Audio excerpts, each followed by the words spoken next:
whenever you're ready.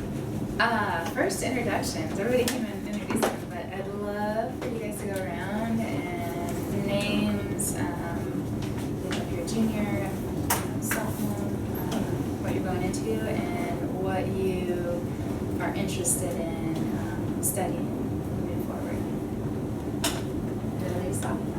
Wait, when you say moving forward, do you mean like when we get older? Yeah, like if in college, or what's your favorite class and what do you aspire to be? Okay. No, it doesn't. Hi, I'm Ashanti. I'm going to be a junior next year. I go to Manual. And in college, I think I want to study like psychology and then minor in music. So, yeah. My name's Tornay, and I'm a freshman in college now, and I'm majoring in musical theater, and I aspire to be a performing actress. Nice. My name is Alicia. I'm going next year. I'm going into something to do with technology. I'm not really sure. Nice. I'm Janaya. I'm going to be a junior next year, and I'm still looking at what I want to do. And for you, Sharon.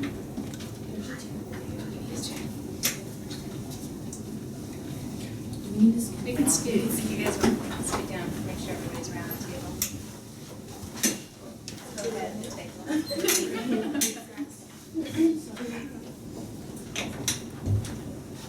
My name's Lily. I'm going to be a junior.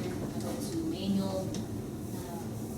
I guess for college, I want to do theater. And then I want to go into also like film theater and for the acting portion, but I also want to like write and do computer and stuff.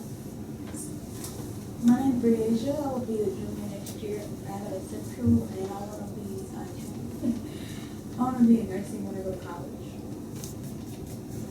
My name's Alicia, and I will be in college next year, and I'm going to be doing writing, rhetoric, and digital studies, which kind of ties in with this. Where's college? Where's where you going? You can. Nice. I'm Julia Hill. I go to Fern Creek, and I'm going to be a senior next year. In college, I really like social. Sorry, I really like social studies. So anything like history or languages, things like that, I'm really passionate about. But also, I like kinesiology, that major. So sports medicine. I would love to be like stick with a sports team and just be their doctor whenever they need. I'm Doriana, and I'm going to be a junior next year, and I'm going to see Central. And I want to do law enforcement. So, like, anything like after law enforcement, like detective or anything higher, I'll do it. I'm Victoria. I go to Fern Creek High School. I'm going to be a senior next year, and I'm really interested in pharmacy and pharmaceutical research. Nice. Wow. What a great group of women. Very impressive. So I don't have anything prepared. I guess I'll just tell you a little bit about myself, but I'm more curious about you guys and why you're interested in the program. So I'm going to be asking a lot of questions, and we're just going to have conversations, and you guys ask questions of me. So first, just to give you a little bit of background, my name is Stacy Servo.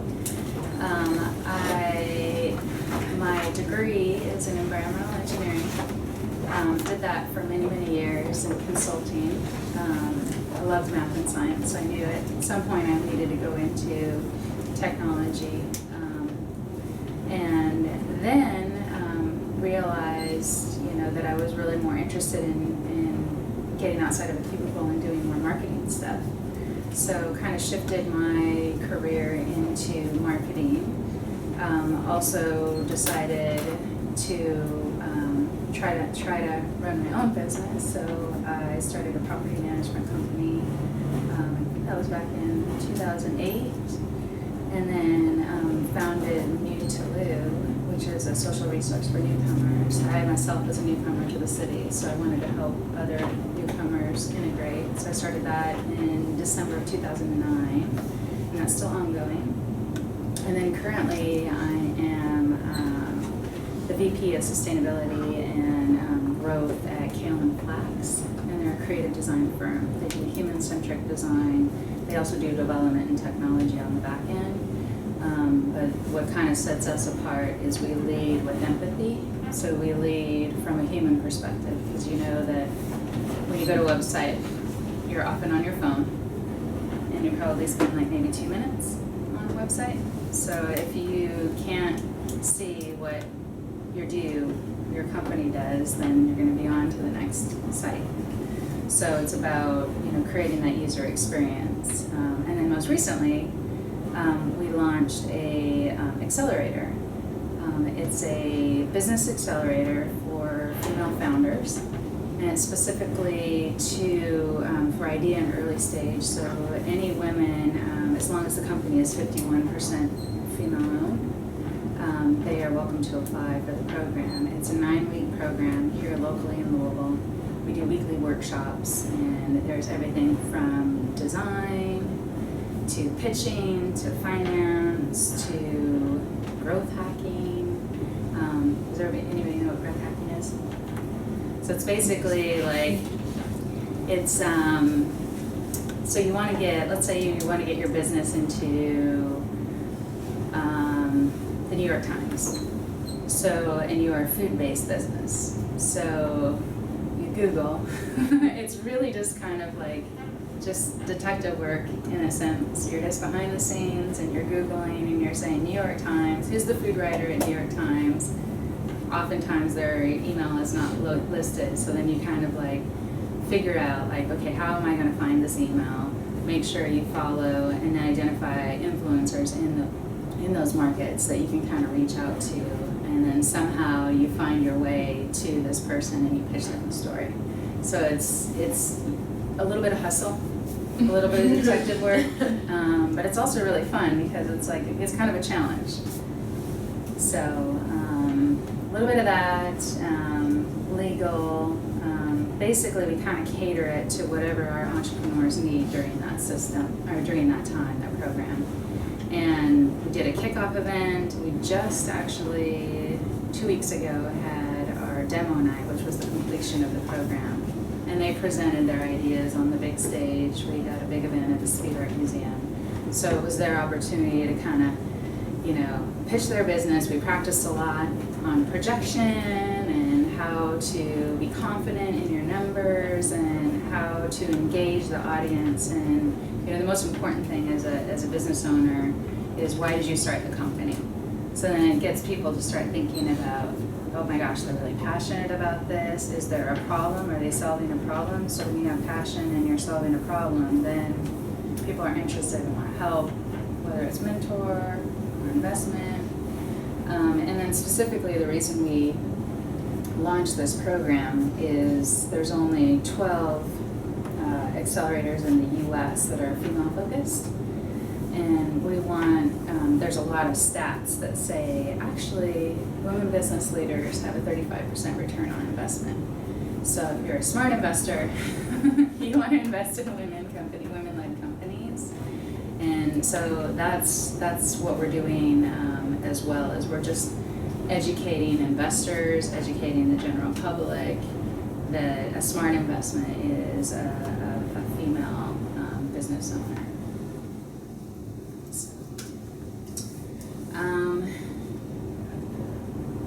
So I want to know why you guys were interested in participating in the summer program. But it doesn't seem like everybody is on the technology path. So why are you guys participating in the program? And you can just raise your hand. We don't have to go in any particular order, or you can. Would you like to go first, Jamia? Yeah, That's my thought.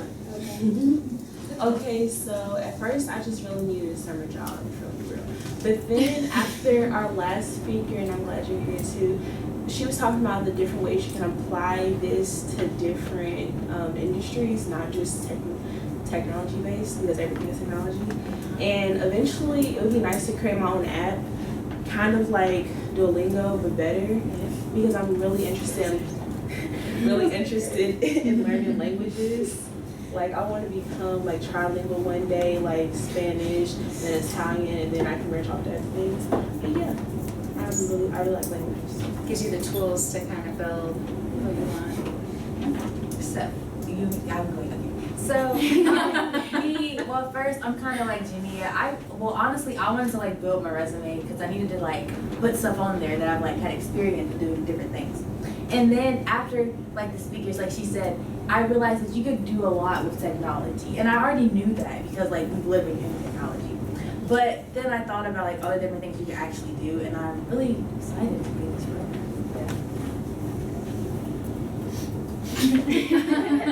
We just have. Would you go there? Okay, well, okay, number one, my mom just put in her hands to find me a job. So when she told me it was gonna be like with technology stuff, I'm like, yeah, okay. So like when I started, I mean, it was good, like, because you know technology is like here, like it's everywhere. You have to like know technology to like play in today's world. So I mean, any career, like, there's something in order to, you have to know what you're doing with technology. Like, it's just it. So, I mean, just knowing, like, this skill is really good. And, yeah. I mean, why not? Like, never anything else. So, Yeah. So going into the performing arts, I wanted to be able to expand my skill set so I'm flexible. So in case like I don't have any jobs then, there's other things I can do because I do visual arts. And so learning this coding will add to that. And so I'm not like a starving artist. Yeah. Starting. That's every part serious. Y'all are laughing. Yeah, it's always good to have multiples, yeah. No, I was gonna say, these are all really great points, and with the accelerator program, while that Stacy helped on, when we went to like their pitch date, we had 3 businesses, and one of them was directly aligned with the technology industry. But the other 2 were very, very different, but they still needed to use a lot of technology tools in order to get to the point where they wanted to do it and talk about. Yeah, so we had over 50 applicants, and this was zero marketing, like organic, you know, and we got people that applied from outside of the region. We used like, when you're bootstrapping a company, you use whatever resources you have, so we use Google like every single time. Google Forms, Google Docs, Google Drive. So just knowing, you know, and that's a technology piece. It's like knowing that those are resources and those are free. So we didn't even put the location on there, and then we're like, okay, next time we have to put, where are you located? And we ended up narrowing it down to about 15, and then we had a board of advisors and mentors. They came in and pitched, and from that pitch, they had a score sheet, and then we narrowed it down to the top 3. So the top 3 that went through the program, and we didn't realize this until halfway through the program, that all 3 of them hit different demographics. And we didn't want them to be competitive. Women, one of the reasons why women are such better business leaders is we collaborate. We're competitive, but we're more likely to collaborate and make partnerships.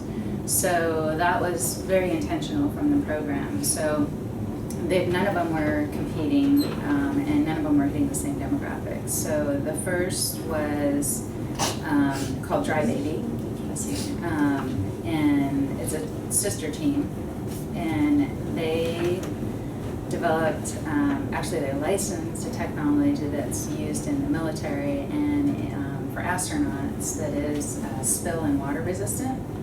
And she found out about this technology and said, I'm going to go find this guy and I'm going to ask him to license that I want exclusive for the baby industry.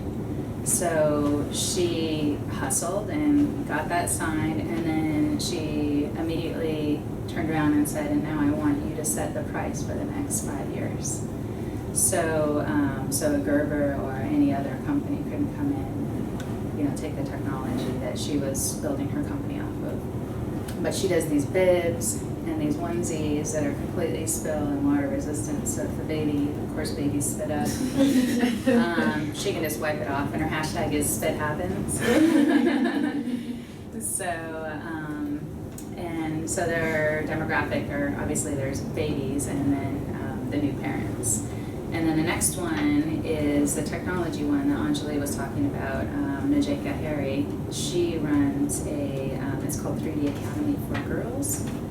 And it is about, she has some amazing statistics that talk about girls in grade school, a high percentage are interested in math and science.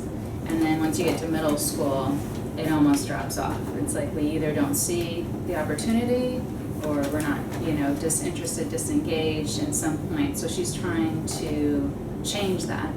And so what she's doing is she has these after-school programs and pop-up events in schools where she brings in not only 3D printers but other technologies into the classrooms and has a camp. And you get to play with the technologies and understand, as an engineer, you can also see something tangible. Like you can build, like she had them build a 3D model of their face. So you had a little mini me. So she's partnering with like GE and all the big companies because, like you guys were saying, in order to live in today's world, it's like technology is driving everything. So, and even the jobs that are today are not going to be here 20 years from now. Think about how much it's changed in the last 20 years, in your lifetime. So think about what's going to happen in the next 20 years. So, as robots start taking over, it's like, okay, now how do we understand, how do we, provide the human perspective with the robots? They can do the mundane stuff and then we can focus on, the bigger technology. But either way, we need to be learning the technologies, especially, through school. And then the third one is Feet to the Fire, and she is a writing workshop and basically has a box that comes in and prompts people. A lot of people think that they can't write, that they're not a storyteller. Everybody has their stories. So she comes in and provides these prompts, and she used to do it in her living room, and then her mom is I think in the 70s or 80s, and she's like, well, why don't you do these for me? Because I want to tell my story, and I've got some time. And so she pivoted her company to do these workshops for senior care facilities. So they're continuing their lifelong journey. There's studies that show if you're continuing to learn as you get older, then it's going to reduce, loneliness. It's going to reduce, Alzheimer's, some of those mental dementia disorders. So she's selling those to senior care facilities around the world, and they're working on the technology piece, the digital piece. So how can they share these stories also with the family and on the cloud? And she had a 90-year-old that was an insurance adjuster his entire life. And at 90, he randomly submitted a story that he wrote to a publication, and he got published. So it's never too late. And then you said, what's the business called? Feet to the Fire? Feet to the Fire workshops. Okay. Yep. I thought you said speak. Speak to the fire. Yeah. Yeah. So I think it was in her living room, and if you can imagine, there's like a fireplace burning, and she has her feet up. Oh, that's But it's also like sometimes you need a driver. So there's that term, feet to the fire also means kind of, we're going to give you a little push to get out of your comfort zone. Yep. So how did you see some of their experiences compare with your own experiences as an entrepreneur? So first, there's a lot of challenges, especially as women, in technology because they tend to be male-led, and then as you get into entrepreneurs, there also is predominantly male. So most of our entrepreneurs in our program never consider themselves to be founders, which I didn't either when I started off. I'm like, I just started a business. Like, I'm a business owner. But, you know, because you see these images of founders and they typically tend to be male. So part of it is kind of, we want to change that perception. So, you know, part of Demo Night was for women to see other women up on stage saying, I'm a founder, I'm, you know, building this company, I'm gonna grow it to be this potentially billion-dollar company. And then that'll inspire the next generation to get up there and say, you know what, I can lead a company too. I have an idea, I wanna build my idea. So that was kind of one of the big aha moments. The other thing is just knowing where the resources are. You know, sometimes you're like, okay, I want to start a business, but I know what I'm doing, but I'm not a web developer, which you guys are now going to have the tools for that, so it's amazing. Or I'm not an accountant. I don't know how to manage my books. So it's just knowing that there are people out there that can help you with these things and making those connections to those resources. And it's okay that you don't know that stuff. Another stat which scares me is, and we're trying to fight against, is even when you apply for a job. So if there are parameters for a job position, a man will apply if he has 50% of those requirements. A woman will only apply if they have 75. So we are more than confident. We need to gain that confidence that we can apply for those jobs. I mean, what's the worst case scenario? They say no. If you didn't apply, you wouldn't have the job anyways. So really just gaining that perspective, like, you know, that, you know, there aren't any gender specific positions. And, you know, like I said, women tend to be better, you know, from a human perspective. They empathize, they collaborate, and quite honestly, we're better with money. You guys have heard that Michael Jordan quote, like, you miss 100% of the shots you I don't was take? thinking of that, but it was so Right. corny. No, it's not at all. It's a great It's quote. true. Yeah. It's absolutely true. And, you know, I know that a lot of people say, you know, they refer to quotes about failure and all of that, but it's absolutely true. I mean, if you're not, you have to take a risk, and every single time you fail, you learn something from that, and it gets you to the next thing. So failure is a part of growth. How do you guys think that one day you would want to maybe start your own company, have your own app, like you said, build your own something? I mean, I've definitely thought about it. It's really good to see something My dad's like shoved it down my throat my whole life. And at first it was annoying, like, because I followed his trend and I never wanted to. He was like, you need to get a job in like technology, that's the future. I was like, I don't like that. Like, I want to be like off acting in a movie somewhere. He was like, you need to run your own business, don't ever work for somebody else. And I was like, that's hella work. And I'm like, Well, you find a way to combine what the future has with what you really love to do, and that's like the perfect situation, right? Exactly. And learning, I think what's great about this program and what I love that you guys are all in it, and Anjali, you know, champions and started this, is it's so important to just learn. It's like, even if you're not going to code, you know, a website, let's say you're a business owner in the future, it's like you're gonna hire that out. At least you know enough that you can say exactly what you want to that person that's building your site. You can be more informed as a business owner when you're making those decisions. So when you're, you know, you can have people that help you with businesses, but if you have the knowledge and you're able to learn enough about it to, you know, to make sure that you're hiring the right person, that you're going in the right direction, that's invaluable. Okay, so for me, I'm pretty sure like some of you guys already know this, I've already kind of said this, but I was like super scared when I was thinking about like what I'm gonna do after I graduate, but now especially like with this, I'm becoming a lot more confident because I feel like no matter what I do, I'll be able to incorporate like either like all the artsy stuff that I like to do and like this kind of thing. Because like for me, I'm thinking, I always kind of wanted to be a motivational speaker, but I'm thinking that I can like transform that.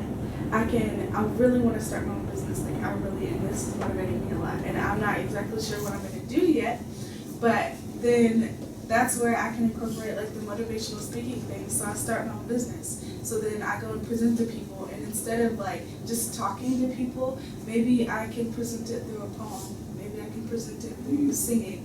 Or if I just start my singing career, then like I can do that, and on the side I can start a business. You know, I just feel like this is gonna help me no matter what. I'm getting prepared, and I'm gonna have options, and I'm super excited. Yeah. Anybody else? Does anybody have any questions? Like just random questions? Like you can ask me anything. I actually had a question. Oh, okay. So, I always raise my hand. Oh my goodness. We're not so, going. I know. So, when you were around our age, like, did you imagine yourself doing what you're doing now? Oh no. What did you like have in mind to do? So I knew I loved math and science, so I knew I was going to go into something related to that, but I had no idea. And I also knew, like, in high school, I was into everything. Like, I was into sports, but that's what I encourage everybody to do. It's like you don't know what you're going to do unless you do a little bit of everything. So I was in sports, I was in choir, I was acting, I was in, math and science. So it's just, for me, I just like to be busy. And then in college, I knew I wanted to go into engineering at that point, but I didn't know what kind of engineering. So your first year, 2 years of college, you're taking like the basics. And it felt a little stressful because it's like, oh my gosh, I have to decide what I'm going to do for the rest of my life. That's not that, in hindsight, looking back now, it's like, okay, the most important thing is to learn how to learn. Like, that's what school is for. No. Yeah. No, think about it. Like, every problem that you do in school is like, okay, we're going to give you this problem, and now go solve that problem.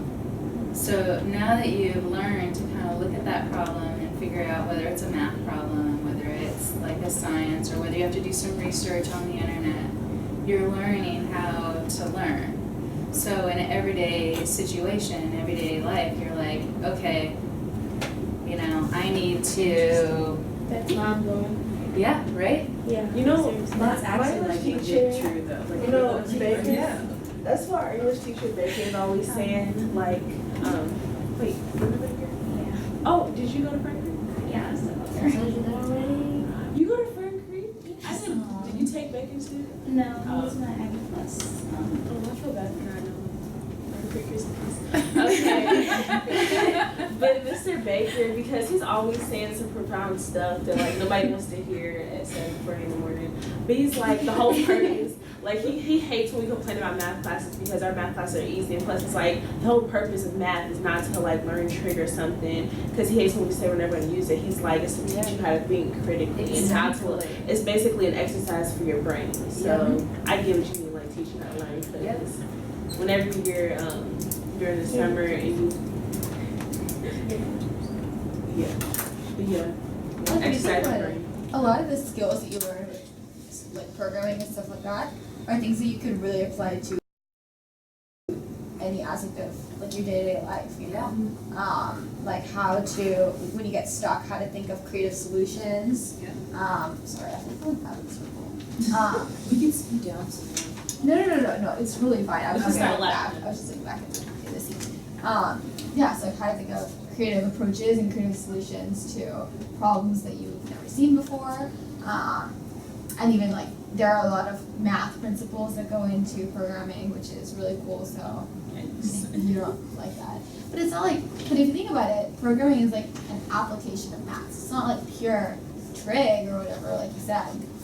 But it's a way to like think about how to solve a problem. Do you have any questions for Stacy about being a woman like in STEM, like in the STEM field? Because she was, like she said, around this whole engineering background, or a woman business owner, or a woman. I'm actually from Montana, so I went to the School of Mines in Butte, Montana. So it was mainly focused on mining engineering, petroleum engineering, and then I went the complete opposite. I was like, you guys are messing up the earth, I'm gonna go environmental. You're the sustainability. Yeah. What's So- the name of your business?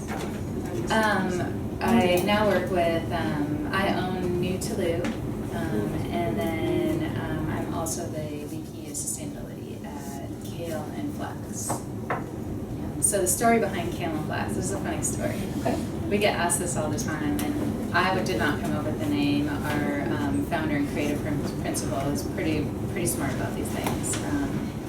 He had a whole list of names that he thought, and sometimes, you know, you just need somebody from outside perspective to because you think about it too much. You're like, okay, I can't make a decision. So he sent these 10 names out to a bunch of people, and, you know, 90% of them said Kale and Flex. Wow. And so then he's like, okay, now I need to come up with a reason why how Kale and Flex resonates. And so his story now is that little things can make a small impact. So if you think about it, you're not going to be like chewing on a handful of flax.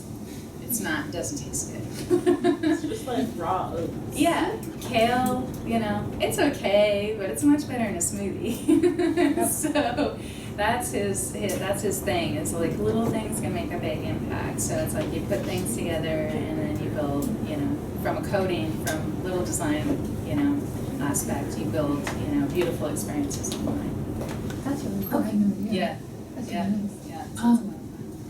Okay, so like, of course, you've gone through like challenges and like frustrations and stuff. So like, when you did, what did you do, and like, what advice would you give us? Oh yeah, lots of challenges. So my husband always uses this quote, and I used to want to punch him in the face when he would tell me this first. But he was just like, be comfortable being uncomfortable. And I'm like, I don't know what I'm doing. Like I'm constantly not knowing what I'm doing. But what that means is it means you're growing. So you're stepping out, like can you imagine doing the same thing for the whole rest of your life? That would be super boring, right? So that's why you guys are here, is you're trying something new. And it's like, you know what? Whether or not you decide to go and, you know, take this career path in the future, it's like you've learned a new skill. So now what's next? What's the next opportunity in front of you? And as soon as you start getting stagnant, as soon as you start getting frustrated, that's when I know I need to kind of step away and look at it from a different perspective. Talk to somebody else. A lot of things that I do, you know, personally is, you know, you've got to, if there's a problem and you don't feel like you can solve it, and you feel like you're banging your head against the wall, you're like, oh my gosh, I just got to sit here, I've got to get this problem solved tonight. Sometimes the best thing you can do is just put it down, walk away, go for a walk, disconnect, you know, whatever it is, and then all of a sudden you come back to it and you're like, oh, this is so simple, because you're not putting so much pressure to figure this out at that moment. Like sometimes your brain is like, I just need a break. I need to focus on something else, you know, whether it's, you know, taking a walk, whether it's it's doing some kind of exercise, whether it's meditating, you know, whatever. It's like you definitely need to find whatever that is that kind of like, you know, when you get frustrated, like how can you, how can you cope with that? How can you disconnect rather than just, you know, getting, I tend to get frustrated with myself, I think, more. So it's like having that sympathy for yourself. Like as you're learning, don't get so frustrated with what you're doing and how you think you're progressing. Like you have to look back and say, oh man, I wish I was here. But then look back and say, oh my gosh, I came from all the way over here. Look how far I've already come. So yes, it's good to set big goals, but also don't beat yourself up about not being there tomorrow. You know, just give yourself some credit from the little steps that you're taking every day. I mean, this is a huge step right now. The fact that you guys are even in this program, that's a huge step. Definitely. So you should really, I mean, I really congratulate you on, you know, stepping outside of your comfort zone and, you know, taking some initiative in the summer when there's people that aren't doing anything in the summer. They're not looking for jobs, and they're not looking for jobs that deal with like hard skills like technology. Yeah. So this is a pretty big deal. Yeah. So you guys wanna tell Stacy about some of the stuff you've been learning? Yeah. Ask one more question. Yeah. No. Okay, so I'm super excited to like move forward and figure out like the different things I want to do. But like a huge problem, like especially with like me and like teenagers, because like we're coming up, we don't have like our own like a huge income or anything, and then also like sometimes like we don't have like family support and things like that. So like, what do you think is a good way to go about getting that money to support our goal? I think so before I personally ask for money from anybody, I ask for their advice. So I think it's really important to have people that you look up to, people that are where you want to be, and have them be mentors, whether it's a teacher, whether it's a family friend, whether it's an older sibling. If they're doing, you know, if you think that they can provide value and they're doing something that you see that's inspiring to you, just ask them and say, hey, I'm thinking about doing this. How do you think I can get there? Or how do you think I can, you know, what tools do I need? You know, how can I connect with somebody to like get me there? Because often the first step is just putting yourself out there and asking for help. I think a lot of times people don't, you know, you feel like you have to start everything and do everything yourself. You can't. So, you know, there's going to be people that aren't going to support you, and that's okay. You need to find the people that do. And then through that, there's so many different ways to get creative with, you know, funding, or, you know, there's crowdfunding. You can throw a project up on like Kickstarter or Indiegogo. You know, your phones, you can do a video on your phone that's just as high quality as, you know, a videographer sometimes, and it's more real. So there's plenty of ways, you know, that's the great thing about technology. It's like back, you know, 20 years ago, we didn't have, you know, these amazing devices in our hands and we didn't have Google tools that were free email and free forms and free surveys. And so there's a lot of things that you can do really scrappy. You can do a lot. You can get really far with a business with no money and just putting your time into it. Yeah. And ask. I mean, you know, I'm available if you guys have any questions. I'm always available. Just, you know, I encourage you to kind of go and to networking events, you know, if there's some stuff that's going on that you think would be useful. Like, I would love to see you guys all at our next Wild demo night. Sure. That would be, you know, really cool, because you'll see these women that are launching launching these businesses. And it's super inspiring. Do you guys want to share some of our activities or your experiences over the last week? Oh, are you talking about like on the computer? No, our walks in the park. Around the And this was week Going 2, go. so you guys have only been in it for 1 week, right? Yeah. So what did you guys do last week? Oh, well, like, should I just summarize what I did? Okay, so, I got through HTML basics, and now I'm on CSS.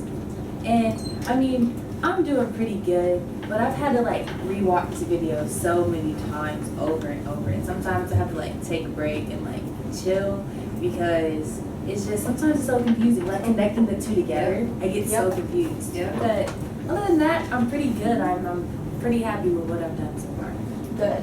So what do you like about both languages? What do you think you could do with them one day? What do you think I could do with them? Well, you see, there's a lot of people at my church, and they have like small businesses and stuff. So like after this, I was planning on like talking to them about like making websites for them. Perfect. And yeah, like that. That's what I really want to do. I'm excited to do that. Good. My church, I don't think we have a website either, so I want to do that too. Good. Yeah, I found out that like my temple didn't have a church a couple years ago, so I decided to help them out with that. Like, you know, Yeah. it's just little things you can do for your community that help them out, help you out. Yeah. That can be your time. Right. Well, yeah, last week, we did do the HTML basics, and so it was a lot of information, but very interesting information. Yeah. Like, to learn what goes on behind the scenes of making websites, instead of just copy and paste it and putting things into place. It's more complex than that. And learning about the CSS really, like, helps because you're like, well, there's more to do than just put the words on the page, because that's how it used to be before CSS was made. And when that came, that just opened up so many more possibilities for web design, and I thought that was pretty cool.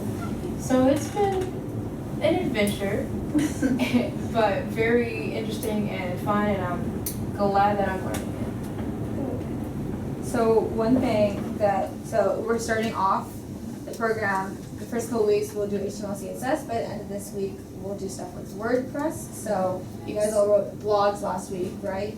So tomorrow we'll talk about how you can make a website where you can constantly blog about anything you want to. If you want to blog about a specific topic, you can do that, something that you're really interested in, projects, just about your life.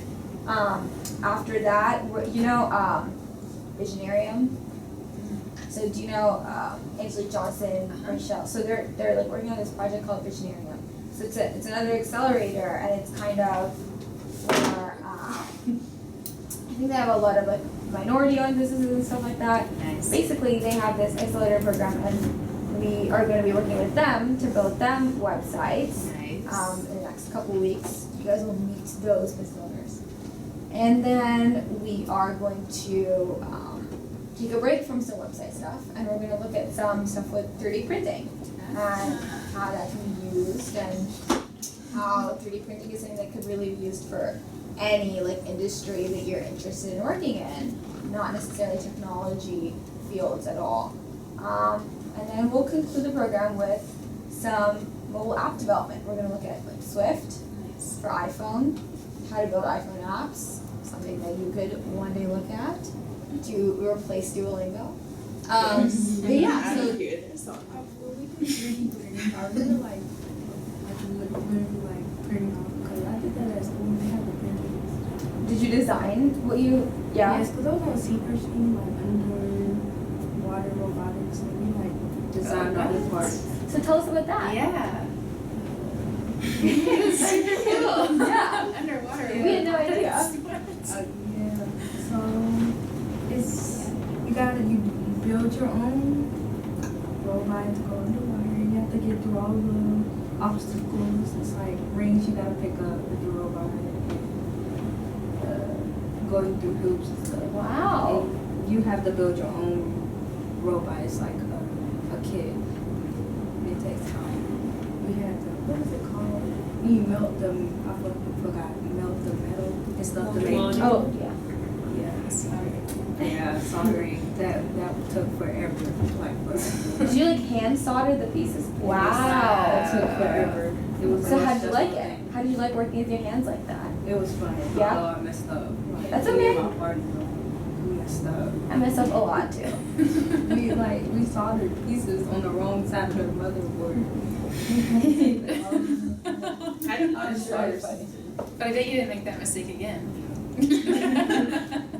That is so I think hands-on applications of technology and engineering are really exciting, especially for people who are interested in art and stuff like that. Because I never thought I would really get into like STEM and science because I always thought it was just like reading and writing and that was it, and there was nothing exciting. But when I realized like there's so much creativity and design that goes into engineering, like that just opens up like a whole new field where you're applying your interest in art and architecture and all these sorts of things to like STEM applications. Good for you. So did you like 3D printing? Was it cool? Yeah. We can like at my school, we can really go in there and make whatever we want. I know I got a friend like he just makes things to put on his necklace or That's cool. Isn't that cool? It takes time to design. It's like a website we go to design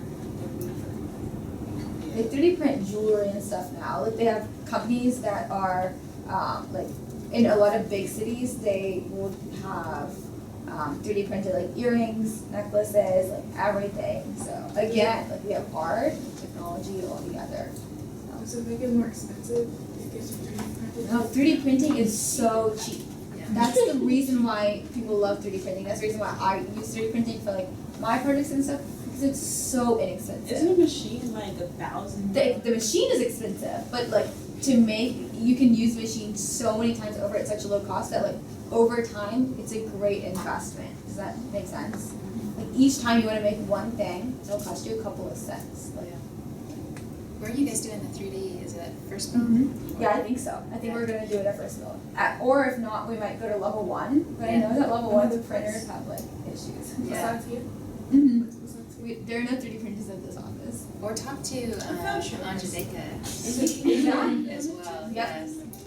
Yeah. I will. Yeah. We rented in your office. Or does Love City have one?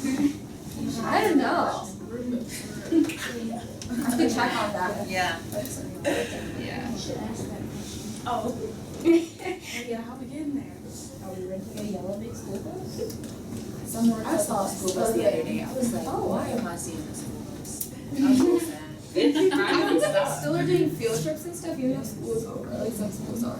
Oh, yeah. Yeah, there's like some. My friend, she's doing the summers and stuff. When I was in Dominican Republic, they just had school buses like as regular buses. Like they just revamped them. They still look like school buses. we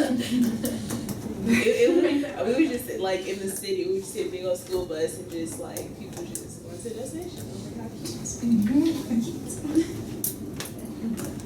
Do you guys want some stickers? I've got stickers. love it. Oh, wow, stickers. Stacey always has swag. She always brings swag to these things. Yeah, I am the brand queen. Weren't you at the thing at the Yep. She started it. She started? Yep. Okay, that's like it looks so familiar. Yep. wild. Thank you. Oh, this is just, you will be seeing, I forgot, I always forget you were there. You'll be seeing a lot of those women come in over the next few weeks. So the little fun fact, like from a branding perspective, as you're starting your blog, like think about like what's your brand? Who are you? What do you want to be known for? Like what are your topics?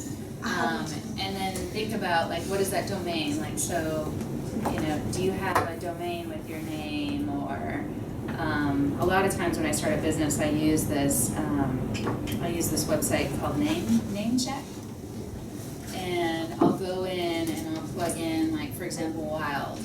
I'll plug in Wild, and it'll pop up and it'll show domain search. Is the domain available in .com, .org, .co, and all of them? Yep. And then it'll also show the social media. Is Facebook available? Is Twitter available? Is Instagram available? So you can do it all on one site. And so it's super important when you buy a domain, just go ahead and buy a name that you can get everything together. It's so much easier for people to remember one username or one handle, one website title than to have to go change it up a little each time. Like for me, that's what I regret about my social media. All of my accounts are a little bit different. Like one of them has my middle name, one of them has an underscore. You don't want to do that one. I changed all of mine to match. That's good. That's That's good. what I had to do. Because when I did the documentary, I wanted to put one thing and not this is my Snapchat. Yep, This is my exactly. on Twitter. So I was changing everything. That was one of the first, I think that was the first week we went through with the entrepreneurs. It's okay, where's your website? What's your social media? And it's why are all these different? Yep. Change them. Yep. Oh, and I have a question, which I guess is kind of like a pitch. Okay, so I'm thinking that it would be really cool for people to, I don't know, people who want to do singing and people who want to do poetry and things like that, for them to have a platform to get them I don't know, more connections and more opportunities to be able to get that out there and potentially make a career out of that. And I feel that's something that I would like to make. Do you think that's has value or? Yeah, I mean, I always recommend, so there's, in the startup world, what's called MVP, which is minimum viable product. So it's about testing your market and seeing, before you put too much money into it, it's testing your market and see if there's a value or if there's somebody that will pay you for what you're building. So you don't want to go out and spend a bunch of money building something that nobody's going to use. So you bootstrap it. You go to, you use, Google Forms and Google Docs and surveys and, all of that. You build, I started Noodaloo on a Facebook page. I started as a Facebook page. And I said, hey guys, I'm new. I don't know if there's any other new people in the city. You guys want to hang out? And it was just that simple. So yeah, just kind of throw it out there and build a community. This is minimal. Minimal viable product. I have this thing, Yeah. this word that I made up, it's called symmetry. It's Yep. singing and poetry. Yep. And I would really like to use that, as Trademark the it. use. I know. Do you guys have any questions for Stacy before we wrap up? What was the hardest part about starting your business? I think the hardest part for me was, there's many different kinds of business. Do I want to be a nonprofit? Do I want to be a for-profit? Do I want to be an LLC? Do I want to be a corporation? I didn't know any of that. So I had to do a lot of research, and I was super nervous about which one do I pick?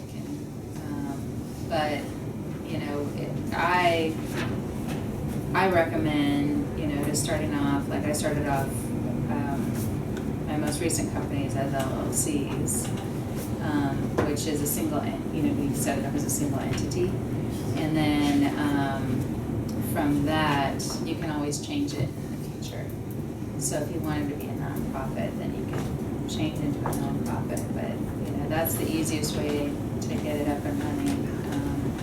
And I think just having the confidence of knowing that, I had a skill set that would support a business. Yeah.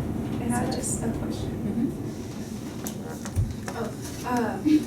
What was your backup plan if your business didn't work out? Did you have one? Well, the great thing about having all these skill sets is you have, multiple pathways. So it's okay, if I, you want to go into acting and, have this technology. It's like, worst case scenario, you can start applying your technology. For me, when I started my business, I'm like, worst case scenario, I can go back and get a job. Yeah, true. So why not? Why not take a risk? And if it doesn't work out, there's plenty of jobs out there. And honestly, employers, if you started a business, that shows initiative. It shows that you would be an amazing employee. So having something like that on your resume helps a lot. Even starting like a community organization, like that shows initiative as well. Like, let's say you wanted to throw up a Facebook page for other singers or poetry, and you decided that, hey, let's all go to this coffee shop and let's talk about ways that we can work together. Like, even if you just did simple little community, like, and maybe it turns into a poetry slam. Yeah, actually, made a Facebook page called Singitry, which is singing and poetry, which is like my thing. Yeah. But I don't use it, like I didn't put it out there yet because I was like, okay, what if this draws attention and I'm not like prepared to like, I don't have anything prepared, I can't tell them like everything that it's about and blah, blah, blah. So like maybe I could like, since I already created that, maybe I could like get that together. That would be really good. Well, and it's also really important to, you don't have to have everything together. You don't have to know everything. Like, you can just say, you know what, guys, I'm passionate about this, and I think there's other people that want to do this, and I want to learn from you, and I want to help, build this community. I don't know what it's going to become, but then you say to everybody around the table, and you say, look, help me brainstorm on how to build this company and how to build this community. And then I have one more question. Yeah. Does anybody, including like just everybody, does anybody know what Weebly is? Yes. Okay, so like I had a blog on there, and I had put like samples of my poetry and everything on there, but then I realized that that's probably not a good idea because somebody can take it, and then I can't get into my account, so I don't know what to do about that. You get locked out of your Dang, that sounds like webcam. People are beating on that. Like, I can't get into my account at all. It won't let me. You can contact the business and ask them to like lock it. I tried. What happened is I tried and I went in there and like to get their email to be able to contact them, you have to log in, and I can't log in. You can't get their email like on Use their Google. about. No, I did. I tried, and it just kept leading me to their help center. So then I kept clicking on email us, or like chat with us, and it says I have to log in. So then I went to log in, and it still wouldn't let me, even though I have the correct. There's no phone number. Well, let me look at that with you there. Does anyone have any questions for Ms. Servo that pertain Okay. So my plan after high school, of course, is like to go to college, but I've heard different people say that like are successful. They've said that either they didn't, the degree they got in college, they don't use it for their profession now, or they felt like the debt wasn't worth it because they did accumulate some debt. So I imagine like engineering is probably a more specified field and you have to go to college, but do you think there was a way that you could have gotten to where you are now, like with a trade school, or do you think going to university was definitely the only way? Potentially. I mean, I even considered going to a community college for, the first couple years, testing it out, lower cost than, a bigger state college. There's scholarships, for me it was a financial, commitment, and so I wasn't sure if I was prepared to make that. I do know that, I probably couldn't have gotten to where I was without my degree. I think that was my first real stepping stone. And, again, like I said, what I learned out of engineering school, even though I'm not in engineering, was problem solving. So that I take with me every single hour of the day, and and it's also community building. Like, going to college is an experience. You're learning, you're building a network. That's the first point. Like, you're building high school networks. Next is you're building college professional networks. So you never know who you're gonna meet in college. Like they could be your potential business partner, they could be your potential employer, they could be your potential investor. So I think there's really value add, you know, to it.